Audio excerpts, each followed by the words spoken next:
ஓம் ஸ்ரீ குருப்யோ நம. ஓம் ஸ்ரீ கணபதியே நம. ஓம் ஸ்ரீ பரதேவதாயை நம. அருணாம் கருணாதரங்கிதாட்சி திருத பாஷாங்குஷ புஷ்பபாண சாபாம் அணிமாதிபிராவிருதாம் மயூகைரகமித்யேவ விபாவையே பவானி. வணக்கம். இந்த காணொளி தொடரில் ஸ்ரீவித்யா தந்திரபீடத்தின் குரு ஸ்ரீ யுகானந்தநாதர் என்ற ஜிதேஷ் அவர்கள் ஸ்ரீ லலிதா சகஸ்ரநாமத்தில் வரும் தேவி திரிபுர சுந்தரியின் பெயர்களுக்கு ஸ்ரீவித்யா உபாசனையை சார்ந்து அளித்த விளக்கங்களை பார்த்து வருகிறோம். இந்த பகுதியில் இரண்டாவதாக வரும் ஸ்ரீ மகாராஜி என்ற பெயருக்கு அவர் அளித்த விளக்கங்களை பார்ப்போம். தேவி ஸ்ரீபூத தாத்ரி பிரவர குணமயே நிஷ்கலே நிர்குணே மே மாயே மாதசரண்யே கிரிவர தனையே சின்மயே தத்வரூபே துர்கே சண்டி திரிபுர விஜயினி ஸ்மேரபக்திரே வரேண்யே காருண்யாட்யே பிரசஸ்தே சுரதிது ஜனுதே ராக்கி துவம் வை பிரசீத என்ற இந்த வரிகள் தேவி ரகசியத்தில் வரும் ஸ்ரீ மகாராஜி ஸ்தோத்திரத்தில் உள்ளவை. ஸ்ரீ மகாராஜி என்ற பெயரில் 3 பகுதிகள் உள்ளன: ஸ்ரீ, மகா மற்றும் ராக்கி. ஸ்ரீமில் உள்ள ஸ்ரீ அனுஸ்வரத்தில் மறைவதற்கு முன்புள்ள தேவியின் நிலையை குறிப்பது. இந்த நிலையிலேயே தேவி பஞ்சகிருத்தியம் என்று சொல்லப்படும் 5 வகை தொழில்களை புரிகிறாள். அதாவது ஆக்கல் சிருஷ்டி, காத்தல் ஸ்திதி, அழித்தல் லயம் அல்லது சம்ஹாரம், மறைத்தல் திரோதானம், அருளல் அனுகிரகம் என்ற 5 வகை தொழில்களை செய்கிறாள். ஸ்ரீமாதா என்ற முதற் பெயர் சிருஷ்டியின் அம்சத்தில் அவள் இருக்கும் நிலையை குறிப்பது. அதை முந்தைய காணொளியில் பார்த்தோம். ராக்கி என்ற பெயர் நிலைத்தல் அல்லது காத்தல் ஸ்திதி என்ற அமைப்பில் உள்ள இறைவியை குறிப்பது. அரசி என்ற பொருள்படும் இப்பெயர் நிலம், விலங்குகள், மனிதர்கள் என்ற எல்லாரையும் கொண்ட அரசை தேவி பரிபாலித்து காப்பதை குறிப்பது. அப்படி என்றால் முதற் பெயர் ஸ்ரீமாதா என்று இருப்பது போல் 2ஆம் பெயர் ஸ்ரீராகி என்றே இருக்கலாமே. ஏன் மகா என்ற சொல்லை சேர்த்து சொல்கிறோம்? ஸ்ரீமாதா எப்படி அன்னையர்க்கெல்லாம் அன்னை என்ற பொருள் தருமோ அதேபோல் ஸ்ரீராகி அரசியர்க்கெல்லாம் முதன்மையான பேரரசி என்ற பொருளை தரும்.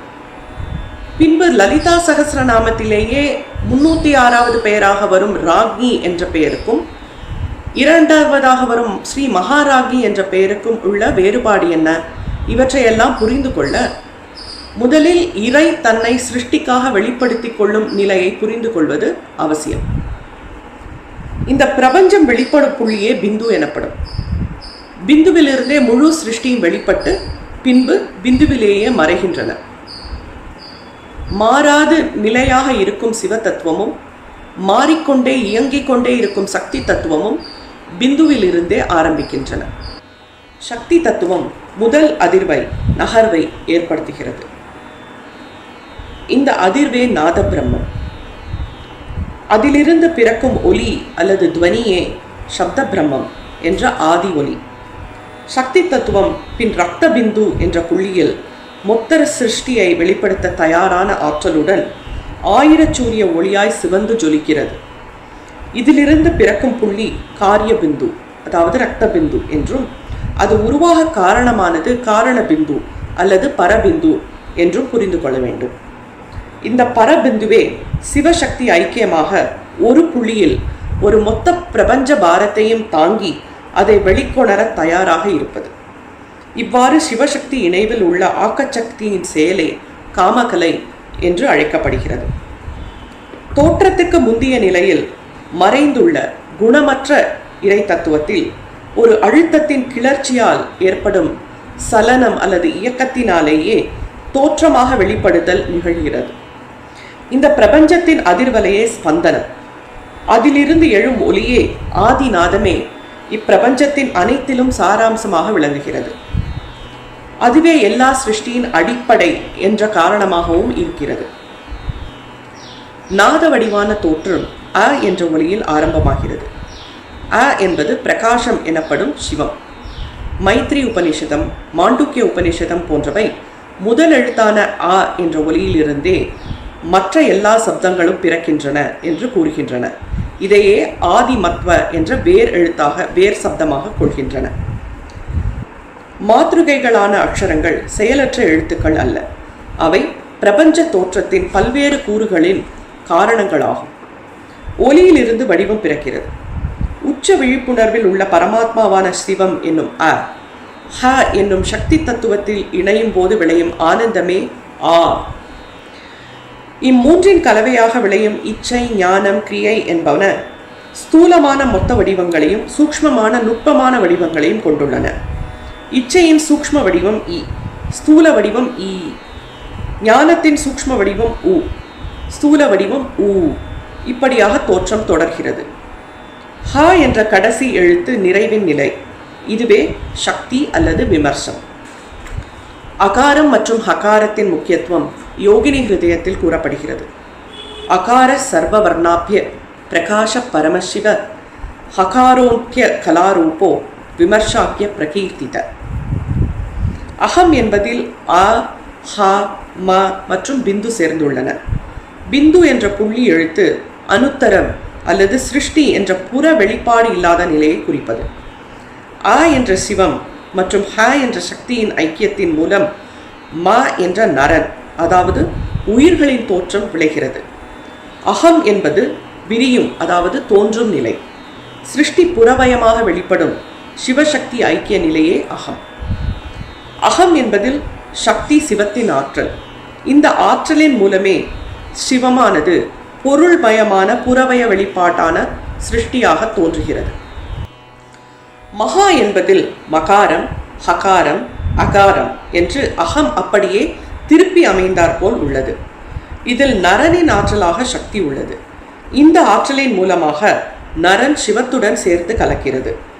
எனவே சமஷ்டி தத்துவம் உள்ள மகா என்ற மந்திரத்தின் சேர்க்கும் போது அம்மந்திரத்தினால் சிவத்துடன் சேரும் மோட்ச நிலையை அடையும் சாத்தியம் உணர்த்தப்படுகிறது.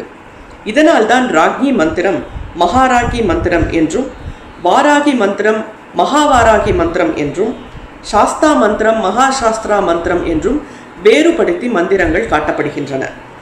ஒரு மந்திரத்தில் சேர்க்கப்படும் பீஜங்களினாலும் அக்ஷரங்களினாலும் அது சிவத்துவத்தை அடையும் மோட்ச சாதனையாக மாறுகிறது. பிந்துவிலிருந்து தோன்றிய நிலைக்கு பின்னும் பிந்துவிலேயே மறையும் நிலைக்கும் இடையே உள்ள நிலையில் காத்தல் மற்றும் ஊட்டமளித்தல் தேவைப்படுகிறது. இந்த இடைப்பட்ட நிலையில் ஏற்படும் பல மாற்றங்களை நிலைக்க வைக்க வேண்டிய தேவை இருக்கிறது. சிருஷ்டிக்கும் லயம் எனப்படும் சம்ஹாரத்திற்கும் நடுவில் இடைவெளி இருப்பது போல சுருங்கி ஒடுங்கிய பின் உடனேயே மறுபடி விரிவாக்கம் தொடங்குவதில்லை. நம் உடலே இவ்வாறு ஒவ்வொரு நிமிடத்திலும் உருவாக்கம், நிலைநிறுத்தல், ஒடுங்குதல் என்று பல நிலைகளில் வரிசை இல்லாமல் இருப்பதற்கு ஒரு உதாரணம். அமாவாசையிலிருந்து பௌர்ணமி வரை வளரும் நிலவின் வளர்ச்சியிலும் பின்வரும் தேய்விலும் வரும் நாளின் இடைவெளி இவ்வாறு ஒவ்வொரு மாற்றத்திற்கு பின் இருக்கும் இடைவெளிக்கு இன்னொரு உதாரணமாகும். இந்த ஒவ்வொரு இடைவெளிக்கும் ஒரே நிலையில் நிலைத்திருக்கும் ஆற்றல் தேவை. வளர்ச்சியிலும் தேய்விலும் ஒரே நிலவே இருப்பது போல் எத்தனை வெளித்தோற்றங்கள் இருந்தாலும் அவை அனைத்தும் தேவியுடன் ஒன்றியவையே. ஆயினும் தேவியின் மாயாசக்தியின் காரணமாக வெவ்வேறாக தெரிபவை. ஸ்ரீ மகாராகியே மகா மாயையாக இவ்வாறான வேற்றுமைகளையும் உருவாக்கி நிர்வகிக்கிறாள். மாயையின் நிர்வாகம் தேவி பாகவதத்திலும் குப்ஜிகா மாதாவிலும் விளக்கப்பட்டுள்ளது. மகாராகி என்றும் ஸ்ரீ மகாராகி என்றும் நூல்களில் ஒரே விதமாக பயன்படுத்தப்பட்டாலும் ஸ்ரீ என்பது நிலைத்தல் அல்லது காத்தல் என்று முன்பே சொல்லிய ஐவகை தொழில்களில் ஒன்றே என உணர்த்துவதாக கொள்ளலாம். எல்லா நிலைகளுக்கும் காரணமான தேவியே நிலைத்தலின் இறைவி என்ற முறையில் ஸ்ரீ மகாராகியாக இருக்கிறாள். வியஷ்டின் அதாவது பிண்டாண்டத்தின் அரசி ராகி, சமஷ்டியின் அதாவது பிரம்மாண்டத்தின் அரசி ராஜராஜேஸ்வரி. ஸ்ரீ மகாராகி வியஷ்டி, சமஷ்டி மற்ற இரண்டுக்கும் உள்ள தொடர்பு என்ற அனைத்திற்கும் ராகியாக அதிபதியாக இருக்கிறாள். மகாராகி மந்திரம் பஞ்சதசி வித்யை, பஞ்சதசாட்சரி வித்யை என்று 15 எழுத்துக்கள் கொண்டுள்ளதால் அழைக்கப்பட்டாலும் ஸ்ரீ திரிபுர சுந்தரியின் பஞ்சதசி மந்திரமும் மகாராகி மந்திரமும் ஒன்றல்ல. ஸ்ரீ மகாராகி மந்திரத்தை பஞ்சதசாட்சரி என்று குறிக்கும் உத்தரகோஷம், அக்னிகாரிய பத்ததி, ருத்ரயாமலம் போன்ற தந்திர நூல்கள் லலிதா பஞ்சதசியும் மகாராகி மந்திரமும் வேறென்றே தெளிவுபடுத்துகின்றன. கிரியா சாதனையில் ராகிக்கும் மகாராகிக்கும் வேறுபாடுகள் இருந்தாலும் நிலைத்தல் அல்லது காத்தல் தொழில் புரியும் அரசி என்ற பொருளில் இரு பெயர்களும் ஒன்றாகவே பயன்படுத்தப்படுகின்றன. இப்போது 15 என்பதின் முக்கியத்துவம் பற்றி பார்ப்போம். 15 உயிரெழுத்துகளான ஆ முதல் அம் வரை உள்ளவை கருத்தியலாக மட்டுமே இருக்கும் கலை, அதாவது எழுத்துக்களின் ஆற்றல் என்று அறியப்படும். அவையே வெளிப்பட்ட சப்தங்களானால் ஸ்வரங்கள் என்று அறியப்படும். மெய் எழுத்துக்கள் இவைகளிலிருந்தே உருவாகின்றன. உயிரெழுத்துக்கள் 15 திதிகளை குறிக்கின்றன. தந்திரராஜ தந்திரம் 15 திதி நித்யா தேவிகளை உயிரெழுத்துக்களின் வடிவமாகவே கருதுகிறது. 16வது கலையான விசர்க்க கலை என்று அழைக்கப்படுகிறது. 16ஆம் நாள் நிலவை போலவே முழுதாக இருக்கும் அமிர்த கலை என்ற இதிலிருந்துதான் ஆக்கமும் ஒடுக்கமும் நடைபெறுகிறது. பஞ்சதசி வித்யை ஸ்ரீ திரிபுர சுந்தரிக்கும் ஸ்ரீ மகாராஜ்னிக்கும் வெவ்வேறானாலும் இரண்டும் முழு தோற்றத்தின் வெளிப்பாட்டை குறிப்பவையே. இப்போது 15 என்ற எண்ணிற்கும் மகாராஜ்னி மந்திரத்திற்கும் உள்ள தொடர்பை பார்ப்போம். பிந்துவிலிருந்து தோன்றுவதற்கும் பிந்துவிலேயே ஒடுங்குவதற்கும் உள்ள இடைவெளியில் நிலைத்தலின் தேவையை பற்றி ஏற்கனவே பார்த்தோம். பிந்துவை சார்ந்து இருக்கும் சிருஷ்டி மற்றும் சம்ஹாரத்தின் நடுவில் உள்ள இடைவெளியில் காத்தல் நிகழ்கிறது. 15 கலைகளும் விசர்க்க கலை அல்லது அமிர்த கலை என்று அழைக்கப்படும் பூரண கலையின் மாறும் நிலைகளை குறிப்பவையே. ஸ்ரீ மகாராஜ்னி மந்திரத்தின் 15 அக்ஷரங்களில் இந்த 15 நிலைகளின் காத்தலே உருவகப்படுத்தப்பட்டுள்ளது. எனவேதான் இம்மந்திரமும் பஞ்சதசாட்சரி என்று அழைக்கப்படுகிறது. இப்பொழுது ஒரு ஸ்ரீவித்யா சாதகன் ஸ்ரீ மகாராஜ்னியை பக்தி மார்க்கத்தில் எவ்வாறு அணுக வேண்டும் என்பதை பற்றி பார்ப்போம். பவானி துவம் தாசே மயி விதர திருஷ்டி சகருணா. பவானி, நான் உன் சேவகன், உன்னிடம் சரணாகதி அடைந்தவர், தயை கூர்ந்து என்னை உன் கடைக்கண்ணால் பார்த்தருள் என்ற மனப்பாங்கே ஒரு சாதகனுக்கு தேவை. ஸ்ரீவித்யா சாதகன் ஸ்ரீ மகாராஜ்னியை தன்னையும் சேர்த்து எல்லாவற்றிற்கும் அதிபதியான அரசி என்ற உணர்வோடு சேவை செய்யும் மனப்பான்கோடு அணுக வேண்டும். எல்லா பிரஜைகளும் சேவகர்களும் ஒரு அரசிக்கு ஏதாவது ஒரு விதத்தில் பணி செய்தே ஆக வேண்டும். அவரவர் தத்தம் கடமைகளை ஆற்ற வைத்து மொத்த பிரபஞ்சத்தின் ஒழுங்கையும் இணக்கத்தையும் காப்பாற்றுவதால் அவள் பிரஜைகளும் அவளுக்கு விசுவாசமானவர்களாக அர்ப்பணிப்போடு பணி செய்கிறார்கள். ஸ்ரீவித்யா சாதகனும் தன் அரசியை நம்பி தினசரி செய்யும் வேலைகளுக்கு கூட அவளுக்கு செய்யும் சேவை என்று கருதி செய்ய வேண்டும். தங்கள் தேவைகளை கவனித்துக் கொள்ளும் அரசியின் மீது அன்பும் மரியாதையும் கொண்டிருந்தாலும் அவள் பிரபஞ்ச ஒழுங்கை மீறினால் தண்டிப்பாள் என்ற பயமும் இருக்க வேண்டும். ஒவ்வொரு காரியத்திற்கும் கணக்கு வைத்து அவள் தரும் கர்ம பலன்களை எல்லா படைப்புகளும் இந்த வாழ்விலோ அல்லது மறுபிறப்பிலோ அனுபவித்தே ஆக வேண்டும். ஸ்ரீ மகாராஜ்னியாக அவள் சட்டங்களையும் இயற்றி நடைமுறைப்படுத்தி அவற்றுக்கு அடங்கி நடப்பதையும் கண்காணிக்கிறாள். கர்மத்தின் தீர்ப்பான பலனுக்கு அனைவரையும் கட்டுப்பட வைக்கிறாள். சங்கடத்தின் நெருக்கடியில் ஒரு நல்ல அரசு தன்னை காக்கும் என்று பிரஜைகள் நம்புவார்கள். மொத்த ராஜ்யத்தின் நலத்திற்கு கேடு விளைவிக்காதவரை தஞ்சமடைந்து தன்னை காப்பாற்றுமாறு வேண்டுபவர்களுக்கு ஓர் அரசி வேண்டியதை கொடுப்பாள். நெருக்கடியில் ஒரு சாதகனும் அவ்வாறே அவளிடம் முழுதாக தஞ்சமடைந்து பாதுகாப்பு கோர வேண்டும். தனிப்பட்டவரின் நலத்தை விட அரசின் மொத்த நலத்திற்கு அரசி முக்கியத்துவம் அளிப்பாள். அவள் பொறுப்பு மிக விரிந்து பறந்தது. அதனால் சாதகன் ஒவ்வொரு செயலும் அவன் அறியாத ஒரு நோக்கத்திற்காக தன் அரசியால் நிகழ்த்தப்படுகிறது என்ற புரிதலோடு இயங்க வேண்டும். ஒரு பேரரசியானவள் எல்லா அரசாங்க காரியங்களையும் தானே செய்வதில்லை. பலர் மூலம் அவற்றை நிறைவேற்றிக் கொள்கிறாள். அவள் அருளும் செழிப்பும் பாதுகாப்பும் பிற தேவதைகள் மூலமாகவும் சாதகனுக்கு கிடைக்கின்றன. ஸ்ரீ மகாராஜ்னி அவள் படைப்புகளின் வழியாகவே செயல்படுவதால் அவளை எல்லா படைப்புகளிலும் பார்க்க வேண்டியது ஒரு சாதகனின் அடிப்படையான குணமாக இருக்க வேண்டும். குறிப்பாக பிற சாதகர்களையும் பெண்களையும் அவளாகவே நினைக்க வேண்டும் என்று ஸ்ரீவித்யை பற்றிய பல நூல்கள் அறிவுறுத்துகின்றன. முன்பு சொல்லியதைப் போல ஸ்ரீ மகாராஜ்னியில் உள்ள மகா என்ற பிரயோகம் இவ்வுலக இன்பங்களை அளிப்பதை மீறி மோட்சத்தையும் அளிப்பது. ஒரு நல்ல ஸ்ரீவித்யா சாதகன் ஸ்ரீவித்யை பணமீட்டும் முறையாகவும் பிறர்க்கு துன்பமிழைக்கும் வழியாகவும் பயன்படுத்த மாட்டான். ஸ்ரீவித்யை மோட்சத்திற்கான வழி. இவ்வுலக இன்பங்களை அவளை நோக்கி நகர்வதின் மூலம் கிடைக்கும் இரண்டாம் பொருட்டான பலன்களாகவே கருதி கொள்ள வேண்டும். சாதகனின் நடவடிக்கைகள் அனைத்தும் அவன் ராணியை மகிழ்விக்கும் விதத்தில் இருக்க வேண்டும். ஸ்ரீ லலிதையே ஸ்ரீ மகாராஜி, ராஜராஜேஸ்வரி, காக்கும் தொழில் செய்யும் ராஜ்ஞி. எனவே அவளுக்கு அவமரியாதை என்பது கடும் தண்டனைக்கு வழிவகுக்கும். சாதகனுக்கோ அவனுக்கு நெருங்கியவர்க்கோ மட்டுமில்லாமல் தலைமுறைகளை தாக்கும். ஒரு சாதகன் அவள் மீது கொண்டுள்ள நெருக்கத்தை ஒரு மிகப்பெரிய சலுகையாகவே கருத வேண்டும். அவளிடம் எந்த அலட்சியமும் அவமரியாதையும் இருக்கக்கூடாது. வாழ்க்கையின் சிறு சிறு தொந்தரவுகளுக்கு அவளை அழைக்கக்கூடாது. அவள் மகிழ்ச்சியில் மட்டும் கவனம் இருந்தால் அவள் பிரதிநிதிகள் மூலமே தேவையானதை ஒரு சாதகனுக்கு கொடுப்பாள். பல மார்க்க தத்துவ நூல்களை படிப்பதாலும் உடலை யோகத்தினால் கட்டுப்படுத்துவதனாலும் சடங்குகள் பலவற்றை செய்வதனாலும் மட்டுமே அவளை அடைந்துவிட முடியாது என்று தேவி கீதை சொல்கிறது. அவள் அருள் இருந்தால் மட்டுமே அவளை அறியலாம். ஸ்ரீ மகாராஜி தகுதியுடையவர்கள் என்று அவள் நினைப்பவர்களை மட்டுமே தன்னை பார்க்க அனுமதிக்கிறாள். விஷ்ணு புராணம், ஸ்ரீமத் பாகவதம் முதலியவை 9 விதமான பக்தி முறைகளை குறிப்பிடுகின்றன. இவற்றின் மூலம் ஸ்ரீ மகாராஜியை மகிழ்விக்கலாம்.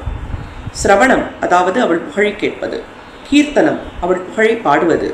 ஸ்மரணம், அவள் அருளை நன்றியுடன் நினைத்து பார்ப்பது. பாத சேவனம், அவள் சேவையில் இருப்பது. அர்ச்சனை, அவளை வழிபடுவது. வந்தனம், அவளை வணங்குவது. தாஸ்யம், அவளுக்கு சேவகம் செய்வது. சாக்கியம், அவளை நட்புடன் நெருங்கி உணர்வது. ஆத்ம நிவேதனம், அவளிடம் முழுதாக தன்னை அர்ப்பணித்து விடுவது. ஸ்ரீ லலிதா திரிபுர சுந்தரி ஸ்ரீ மகாராஜியாக, மிக சக்தி பொருந்திய அரசியாக பிரபஞ்சம் அனைத்தையும் ஆண்டு அதன் ஒழுங்கை காக்கிறாள். எனவே அவளிடம் ஒரு பிரஜை தன் ராணியிடம் காட்டும் அன்பு, மரியாதை, நம்பிக்கை, பயம், அர்ப்பணிப்பு, விசுவாசம் என்ற உணர்வுகளோடு பக்தி மார்க்கத்தில் ஈடுபட வேண்டும்.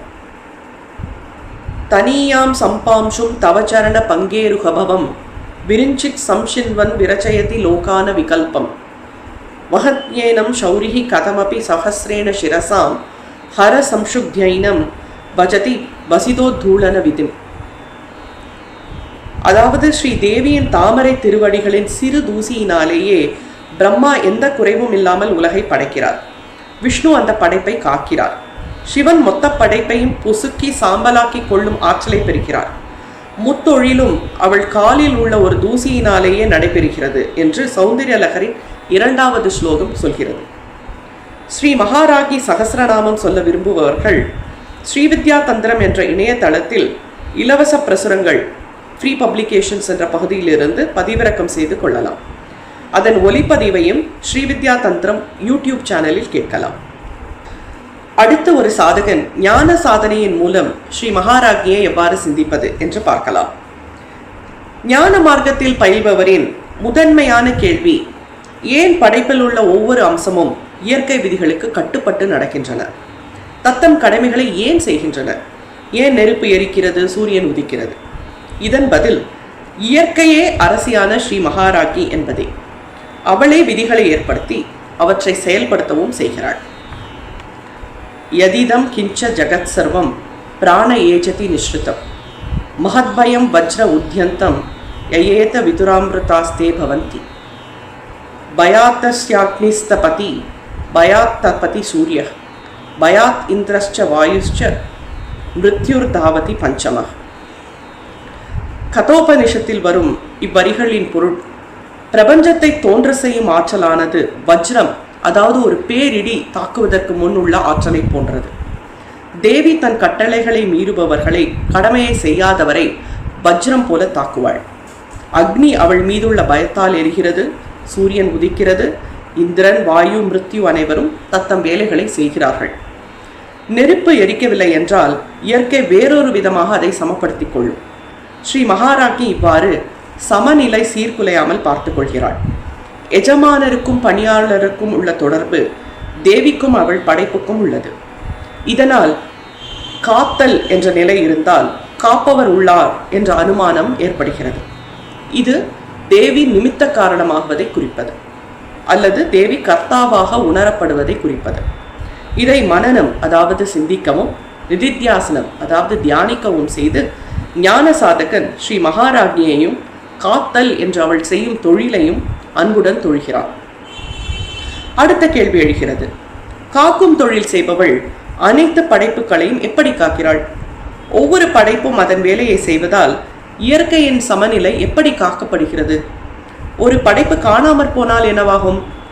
படைப்பின் கூறுகள் ஒவ்வொன்றும் ஒன்றோடொன்று எவ்வாறான தொடர்பு கொண்டுள்ளன?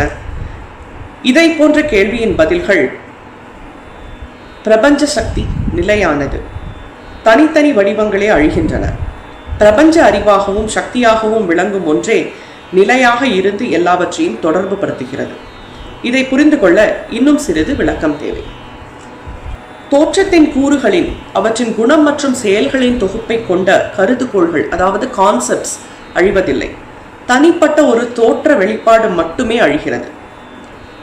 பிரம்மா என்றவர் படைக்கும் தொழில் செய்பவர் என்ற கருதுகோள் அழிவதில்லை. தனிப்பட்ட ஒரு பிரம்மா மட்டுமே அழிகிறார். இன்னொரு விளக்கத்தை பார்ப்போம். குதிரை என்ற சொல் கேட்டால் சில குணங்களை கொண்ட உருவம் மற்றும் அது செயல்கூடிய செயல்கள் என்று கற்பனை செய்து கொள்ள முடியும். குதிரையை முதலாக ஒரு படத்தில் பார்த்து கற்றுக்கொள்ளும் குழந்தை அது எப்படி உள்ளது, என்ன செய்யும் என்று அறிந்து கொள்கிறது. பின்பு வேறு குதிரையின் படத்தையோ ஒரு நிஜ குதிரையையோ காட்டினால் படத்தில் பார்த்த குதிரை என்று சொல்லிக் கொடுக்கப்பட்ட ஒன்றை ஞாபகப்படுத்திக் கொள்கிறது. அதாவது குதிரை என்ற சொல், அது குறிக்கும் உருவம் மற்றும் செயல்பாடுகள், சொல்லுக்கும் பொருளுக்கும் உள்ள தொடர்பு என்ற இம்மூன்று விஷயமும் குழந்தைக்கு ஞாபகம் வருகிறது. குதிரை என்ற புது கருத்திலிருந்து ஒரு தனிப்பட்ட குதிரை புரிந்து கொள்ளப்படுகிறது. அந்த குதிரை அழிந்தாலும் குதிரை என்ற கருதுகோள் அழிவதில்லை. பிரபஞ்சத்தில் மற்ற குதிரைகளாகவும் தோற்றமற்ற நிலையில் அடுத்த படைப்பு சக்கரத்தில் வெளிப்படும் கருத்து படிவமாக, கான்செப்டாக நிலை பெறுகிறது. தனிப்பட்ட தேவதைகளோ பிற உயிர்களோ ஒரு சமயம் அழிந்து போனாலும் அடிப்படையான அவற்றின் பொது கருத்து படிவம் நிலை பெற்று இருக்கிறது. எல்லாமே ஒடுங்கும் நிலையில் மறைந்தாலும் அதை மறுபடியும் உருவாக்க வேண்டிய அறிவு அழிவதில்லை. ரிக்வேதத்திலும் மகாநாராயண உபனிஷதத்திலும் சந்திர சூரியர்கள் முன்பிருந்தது போலவே, அதாவது முந்தைய படைப்பில் இருந்தது போலவே மறுபடி வெளிப்படுத்தப்பட்டார்கள் என்று வருகிறது.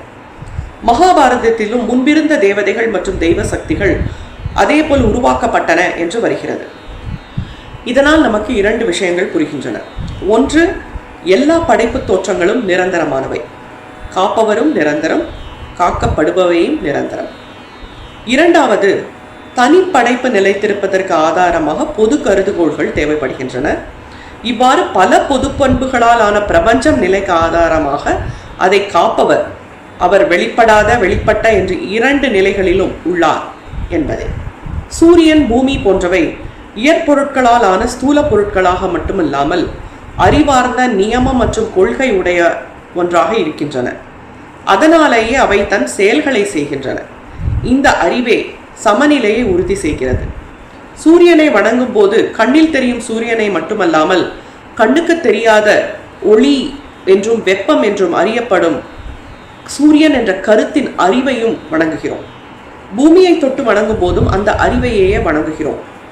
ஒருவர் இறந்து கிடக்கும் போது உடல் அங்கிருந்தாலும் அந்த ஆள் அங்கில்லை என்ற நம் புரிதல் அவரை நிற்க, நடக்க, உண்ண என்று பல காரியங்கள் புரிய வைத்த அந்த அறிவாற்றல் அங்கு இல்லை என்பதை நாம் புரிந்து கொள்வதாலேயே. இவ்வாறு காப்பவர், காத்தல் என்ற செயல், பொது குழுக்களான படைப்பின் மூலக்கூறுகள் எல்லாமும் நிரந்தரம், பிரபஞ்ச சக்தியால் ஒன்றுக்கொன்று சம்பந்தப்பட்டவை என்று புரியும். இப்போது காப்பவர் வெறும் அனுமானம் மட்டுமல்ல, ஒவ்வொரு காத்தலுக்கான செயலும் நிலையான பிரபஞ்ச சக்தியினாலேயே என்று நிறுவப்படுகிறது.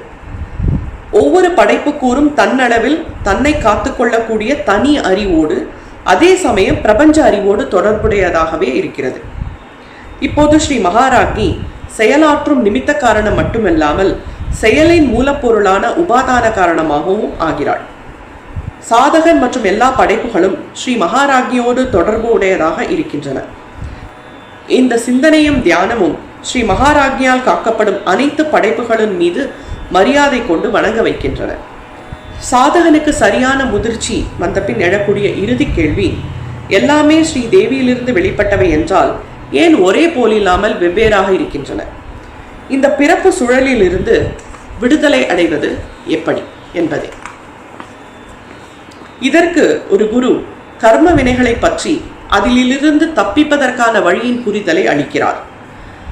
தேவி எல்லாவற்றிலும் அதாவது தோன்றியவை, வெளிப்படாத நிலையில் உள்ளவை என்று எல்லாவற்றிலும் இருக்கிறாள். கர்ம பலன் என்ற விதி ஸ்ரீ மகாராகியின் கீழுள்ள எல்லாவற்றிற்கும் பொருந்தும். பரமாத்ம நிலை, அதாவது ஒரு உச்ச மெய்யுணர்வு, அதன் தோன்றா நிலையிலேயே சத்வகுணம், ரஜோகுணம், தமோகுணம் என்று 3 குணங்களை கர்மத்தின் போக்குகளாக உட்கொண்டுள்ளது. ஒவ்வொருவரும் முந்தைய கர்மத்தினால் நல்லதாகவோ கெட்டதாகவோ பாதிக்கப்படுகிறார்கள். புது கர்ம பலன்களை சேர்க்கிறார்கள். சஞ்சித கர்மா என்பது முந்தைய பிறவிகளில் இருந்து தொடர்ந்து வருவது. அதிலிருந்து இப்பிறவியின் உடலுக்கு ஒதுக்கப்பட்ட கர்ம பலன்களின் அளவே பிராரப்த கர்மா. இப்பிறவியில் செய்யும் கர்ம வினைகள் ஆகாமிய கர்மா. பரமாத்ம நிலை இதில் எதிலும் பற்று இல்லாத, பாரபட்சம் இல்லாத நடுநிலை கொண்டது.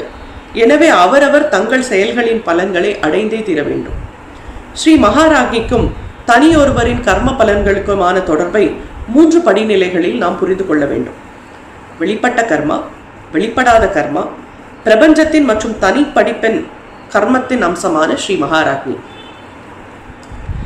சாக்தானந்த தரங்கிணியில் இவ்வாறு சொல்லப்பட்டுள்ளது: கர்மணா ஜாயத்தே ஜந்து கர்மணைவ பிரலீயதே தேகே வினஷ்டே தத்கர்ம புனர்தேகம் பிரபத்யதே ததா தேனு சஹஸ்ரேஷு வத்சோ விந்ததி மாதரம் ததா சுபாசுபம் கர்ம கர்த்தாரம் அனுகச்சதி.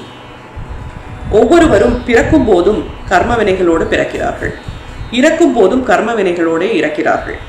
மறுமுறை பிறக்கும் உடலுக்கும் கர்ம வினைகள் ஒட்டி கொண்டிருக்கின்றன. உடையை மாற்றுவது போல் பல உடல்கள் கர்ம வினைக்கேற்ப மாறுகின்றன. இதுவே வெளிப்படும் கர்மா. தேவி கீதையில் தேவி சொல்வதாக இவ்வாறு வருகிறது: தஸ்யாம் கர்மணி ஜீவானாம் ஜீவா காலஸ்ச சஞ்சரே அபேதேன விலீனா ஸ்விகு சுஷுப்த வியவஹாரவத் ஸ்வசக்தேஷ்ச சமாயோகாதகம் பீஜாத்மதாம் கதா ஸ்வாதாரா ஆவரணாத்ஸ்யா தோஷத்வம் ச சமாகதம். அதாவது ஜீவர்களில் கர்மா எப்படி ஆழ்ந்த உறக்கத்தில் கரைகிறதோ அதே போல எல்லாம் ஒடுங்கும் முன் அவை எல்லாம் என்னுள்ளேயே கலந்து விடுகின்றன. என் மாயையே என்னிடமிருந்து என் படைப்பை வேறுபடுத்தி பிழையாக காட்டுகிறது. இது வெளிப்படாத கர்மம். தேவி கீதையில் இன்னும் சாகம் சர்வம் ஜகத் சிருஷ்ட்வா ததந்தஹ் பிரவிஷாம்யகம் மாயா கர்மாதி சகிதாகிரே பிராண பூரஸ்ஸரா. தேவி உலகையெல்லாம் தோற்றுவிக்கிறாள். அச்சமயம் பிராணன், மாயை, கர்மா மற்றவைகளோடு அவளும் படைப்பில் நுழைந்து பங்கு கொள்கிறாள். ஸ்ரீ மகாராஜ்னி கர்மாவின் சேர்ப்பிடமாக இருந்து அவள் கணக்கின்படியே ஒவ்வொரு பிறப்பிற்கும் கர்ம பலனை ஒதுக்கவும் செய்கிறாள். இவ்வாறு பிரபஞ்சத்தின் மற்றும் தனிப்பட்ட படைப்பின் கர்மங்களின் அம்சங்களாக ஸ்ரீ மகாராஜ்னியே இருக்கிறாள். இயற்கையின் விதிகள் செயல்பட, அதாவது கர்ம வினைகள், அதன் பலன்கள் என்பது உண்மையில் இருக்க, தனி படைப்பின் சுயம் நிரந்தரமாக ஒரு உடலை சார்ந்ததாக மட்டுமே இருக்க முடியாது. அதே போல வெவ்வேறு உடல்களை சேர்ந்து மாறிக்கொண்டே இருப்பதும் சுயம் அல்ல. இது புரிந்த பின் சாதகன் செய்யும் எல்லாவற்றையும் மகிழ்ச்சியுடன் செய்கிறான். ஏனெனில் இவ்வாழ்வு ஒரு லீலை, அதாவது நாடகம் என்றும், இதற்கு முன்னும் பின்னும் இருக்கும் பிறவிகளினால் தன் சுயத்திற்கு எந்த பாதிப்பும் இல்லை என்பதும் அவனுக்கு புரிகிறது. தன்னுள் இருக்கும் பராமரிப்பாளரும் பிரபஞ்சத்தை பரிபாலிப்பவரும் ஒன்றே, எந்த வித்தியாசமும் இல்லை என்று புரிகிறது. இந்த அனுபவ புரிதல் கர்மா என்ற சக்கர சுழலில் இருந்து விடுவித்து மோட்சமும் அளிக்கிறது. அடுத்து கிரியா மார்க்கத்தில் ஸ்ரீ மகாராஜ்யை எவ்வாறு வழிபடுவது என்று பார்க்கலாம். ஓம் ராஜ்யப்பிரதாயை வித்மஹே ஹ்ரீம் பஞ்சதசாட்சரியை தீமஹி ஸ்ரீம் தன்னோ மகாராஜ்ஞி பிரச்சோதயாத் என்பது மகாராஜ்ஞி காயத்ரி. ருத்ரயாமளத்தில் ஸ்ரீ மகாராஜ்யின் பஞ்சதசாட்சரி அல்லது பஞ்சதசி வித்யை கொடுக்கப்பட்டுள்ளது. பிரணவேனாச்சர்யே தேவி பரிவாரான் யதாக்கிரமம் தாராம்பரா ரமா வஹ்னி காமசக்தி ஷடக்ஷர பகவத்யைச்ச ராஜ்ஞைச்ச மாயா தத்வயம் அஞ்சலே. ஸ்ரீ மகாராஜியின் வித்தையாக உத்தர கோஷத்தில் பஞ்சதசாட்சரி வித்தையே சொல்லப்படுகிறது. ததோ ராக்னி மந்த்ரோத்தாரா தாரம் லஜ்ஜா ஸ்ரீயம் அக்னி காமம் சக்தி ஷடக்ஷர பீஜம் த சக்ஷிரோ ஞேய தத பல்லவம் உத்தரேத் பகவத்யை ததா ராஜ்ஞை ஹந்தியே மாயா ச டத்வயம் ஏபிஹி சக மனு ப்ரோக்தோ ராஜ்ஞா பஞ்சதசாட்சர. தேவி ரகசியத்தில் ஸ்ரீ மகாராகியின் பஞ்சாங்க பத்ததியில் மந்திரமாக விளக்கப்படுவது தாரம் மாயா மாலன காமசக்தி மத்தியே சாக்கியா பகவத்யை ச ராஜ்ஞை மாயா பீஜம் தத்வயம் தேவி ராஜ்யா மந்திரோத்தார வர்ணிதோ கோபனீய. இவ்வாக்கியங்கள் யாவும் ஸ்ரீ மகாராகி அல்லது மகாராகி மந்திரம் என்று சொல்வது ஓம் ஹ்ரீம் ஸ்ரீம் ராம் க்ளீம் சௌஹ் பகவத்யை ராஜ்ஞை ஹ்ரீம் ஸ்வாஹா. இவ்வாறாக மகாராகியின் பஞ்சதசி வித்யை 15 கலைகளுடன் முழுமையுற்று இருந்தாலும் திரிபுர சுந்தரியின் திரிகூடமாக உள்ள பஞ்சதசியிலிருந்து வேறுபட்டு விளங்குகிறது. ருத்ரயாமலத்தில் ஸ்ரீ மகாராகியின் பஞ்சதசி வித்யை செல்வ செழிப்பை வழங்குவதாக வருகிறது. அதாவது நிருணாம் தாரித்ய நாசாய பிராதுர்பூதாத்ய பாரதே யஸ்மா பஞ்சதசி வித்யாம் குஹ்யாம் அவிதிதா புரா என்று வருகிறது. ஸ்ரீ சக்கரத்தில் வழிபடப்படும் ஸ்ரீ மகாராஜ்ஞிக்கு பலவிதமான தியான ஸ்லோகங்கள் உள்ளன. தேவி ரகசியத்தில் விரிவான ஆவரண பூஜை முறையும் பஞ்சாங்க தந்திர பத்ததியில் கொடுக்கப்பட்டுள்ளது. ஸ்ரீராஜ்ஞி மூல மந்திரஸ்ய ரிஷி பிரம்மா சமீரிதः காயத்ரி சந்த ஈசானி ராஜ்ஞி தேவி ச தேவதா மாயா பீஜம் சரஸ்சக்தி காமம் கீலகமீஸ்வரி போகாபவர்க சித்தியர்த்தம் விநியோக பிரகீர்த்திதா. ஹ்ரீம் பீஜம் சௌ சக்தி க்ளீம் கீலகம். ஸ்ரீ மகாராஜ்ஞி மந்திரத்திற்கு ரிஷி பிரம்மா, சந்தஸ் காயத்ரி, ஹ்ரீம் பீஜம், சௌ சக்தி, க்ளீம் கீலகம். ஸ்ரீ மகாராஜ்ஞியின் பிரபலமான தியான ஸ்லோகம் சதுர்புஜாம் சந்திரகலார்த்த சேகராம் சிம்ஹாசனஸ்தாம் புஜகோபவீதினீம் பாஷாங்குஷாம் போருக கட்கதாரிணீம் ராஜ்ஞி பஜேத் சேதசி ராஜ்யதாயினி. அதாவது ஸ்ரீ மகாராஜ்ஞி 4 கரங்களோடு கிரீடத்தில் பிறைச்சந்திரன் அழகுடன் திகழ அரசக்கட்டில் எனப்படும் சிம்மாசனத்தில் கம்பீரமாக வீற்றிருப்பதாகவும் நாகத்தை புரிநூலாக அணிந்து 4 கரங்களில் பாஷம், அங்குஷம், தாமரை மலர் மற்றும் வாள் வைத்திருப்பதாகவும் தியானிக்க வேண்டும். இவ்வாறு தியானிக்கும் தேவியே வாழ்வின் மெய்யுணர்வு எனப்படும் சேதசி. அவள் இல்லாமல் உயிர் இல்லை. அவளே அரச பதவியுடன் சம்பந்தப்பட்ட கௌரவம், சக்தி, செல்வம் மற்றும் செழிப்பை கொடுப்பவள். ஒரு சாதகன் கண்ணை மூடி தேவி தன் கீழ் வலது கையில் உள்ள வாளை தரையில் ஊன்றி மேல் வலது கையில் அங்குஷம், மேல் இடது கையில் பாசம் மற்றும் கீழ் இடது கையில் மலர் ஏந்தி ஆற்றலும் மகிமையும் கொண்ட ஸ்ரீ மகாராஜ்ஞியாக சிம்மாசனத்தில் கம்பீரமாக அமர்ந்து தர்பார் நடத்தும் விதமாக தியானிக்க வேண்டும். பிற தியான ஸ்லோகங்கள் முக்தி அளிப்பதை குறிக்குமாறு கையில் அமிர்த கலசத்தோடு உருவகின்றன. முன்பு குறிப்பிட்டாற்போல் தேவி ராஜ்ஞி மற்றும் தேவி ஸ்ரீ மகாராஜ்ஞி இரண்டுமே மந்திரம், ஞாசம், தியானம், காயத்ரி பூஜை முறைகளில் வேறுபட்டவை. ஓம் ஹ்ரீம் ஸ்ரீம் ராம் ராஜ்ஞி பகவத்யை நம என்பது தேவி ராஜ்ஞியின் மந்திரம். தியான ஸ்லோகம் அவள் உருவத்தை சக்கரம் மற்றும் சூலம் தாங்கியவளாக வர்ணிக்கிறது. ராஜ்ஞி வடிவம் சிவனின் சக்தியாக விஷ்ணுவின் காத்தல் தொழில் செய்யும் தேவியின் ஸ்வரூபம். இம்மந்திரத்தில் மோட்ச வித்தைக்கான பீஜ மந்திரங்களை சேர்த்தால் கிடைப்பதே ஸ்ரீ மகாராஜ்ஞி மந்திரம். ராஜ்ஞி மந்திரத்தை பற்றி 306வது பெயரில் பார்ப்போம். சித்தலட்சுமியை பற்றிய பல தந்திர நூல்கள் ராஜ்ஞி வித்தையை பற்றி விரிவாக சொல்கின்றன. தேவி ரகசியத்தில் ஸ்ரீ மகாராஜ்ஞி மந்திரத்தின் பீஜ விநியாச பிரமாணமாக ஓம் ஹ்ரீம் நம மூலாதாரே, ஓம் ஸ்ரீம் நம ஸ்வாதிஷ்டானே, ஓம் ராம் நம அநாஹதே, ஓம் க்ளீம் நம மணிப்பூரே, ஓம் சௌ நம விஷுத்தௌ, ஓம் ஹ்ரீம் நம ஆக்ஞாயாம், ஓம் ஸ்வாஹா நம பிரமரந்திரே என்று வருகிறது. ராஜ்ஞி மந்திரத்தில் பீஜங்கள் தனிப்பட்ட ஜீவனின் மெய்யுணர்வு, அதாவது ஆத்ம ஞானத்தின் இடமான அநாகதத்தில் முடிக்கின்றன. மூலாதாரத்தில் இருந்து அநாகதத்திற்கு குண்டலினி சக்தி எழுந்து ஆத்ம ஞானம் அடைவதை இது குறிக்கும். ஸ்ரீ மகாராஜ்ஞி மந்திரத்தில் குண்டலினி சக்தி மூலாதாரத்தில் இருந்து சுவாதிஷ்டானத்தை அடைந்து பின் நேரே அநாகதம் வரை சென்று மணிபூரகம் என்ற கீலகம், அதாவது திறக்கும் சக்கரத்துக்கு திரும்பி வந்து இறுதியில் பிரமரேந்திரம் அடைந்து பரமாத்மாவுடன் கலக்கும் விதத்தை குறிக்கிறது. இதுவே மகா மந்திரங்களின் பொருளுமாகும். ஸ்ரீ மகாராஜ்ஞி மந்திர சாதனை ஜீவாத்மாவின் மெய்யுணர்வு என்ற சேதசாக உடலுக்கு உயிரின் உணர்வை அளித்து பிறகு பரமாத்மாவின் ஞானத்தையும் அளிக்க வல்லது. காத்தல் என்ற நிலையில் சேதசியாக ஸ்ரீ மகாராஜ்ஞி ஜீவனிலும் பிரபஞ்சத்திலும் இருந்து ஒளிர்வதை இவ்வாறு அறிகிறோம். தியானம், மந்திரம், மந்திரத்தின் பொருள் இம்மூன்றும் இவ்வாறாக தெரிவிக்கப்படுகிறது. இந்த விளக்கத்தை கேட்கும் சாதகர் இப்பெயரான ஸ்ரீ மகாராஜ்ஞி பக்தி, ஞான மற்றும் கிரியா மார்க்கங்கள் அனைத்தின் மூலமும் ஒரே இடத்திற்கே ஸ்ரீவித்யா உபாசகரை இட்டு செல்வது என்று புரிந்து கொள்ள வேண்டும். அதாவது ஒரு பிரஜைக்கு அரசியருடன் இருக்கும் உறவை விளக்கி அனுபவ பாடமாக அறிய செய்வது. சாவத்தியம் நிரவத்தியமஸ்து யதி வா கிம் வானயா சிந்தையா நூனம் வியாக்கியானமிதம் பட்டிஷ்யதி ஜனோ யஸ்யாஸ்தி பக்திஸ்த்வயி சஞ்சிந்தயாபி லகுத்வமாத்மமனி திருடம் சஞ்சாயமானம் ஹட்டாத் த்வத்பக்தியா முகரீகிருதேன ரச்சிதம் யஸ்மான்மயாபி த்ருவம். நான் அறியாதவனாக இருந்தாலும் உன் மீதுள்ள பக்தியினாலேயே இந்த விளக்கம் என் அறிவுக்கு தோன்றியுள்ளது. சரியோ தவறோ உன் பக்தர்கள் இதையும் ஒரு பொருட்டாக சிந்தித்து பார்ப்பார்கள் என்பது என் நம்பிக்கை. ஸ்ரீ மகாராஜ்ஞி சரணாரவிந்த அர்ப்பணமஸ்து.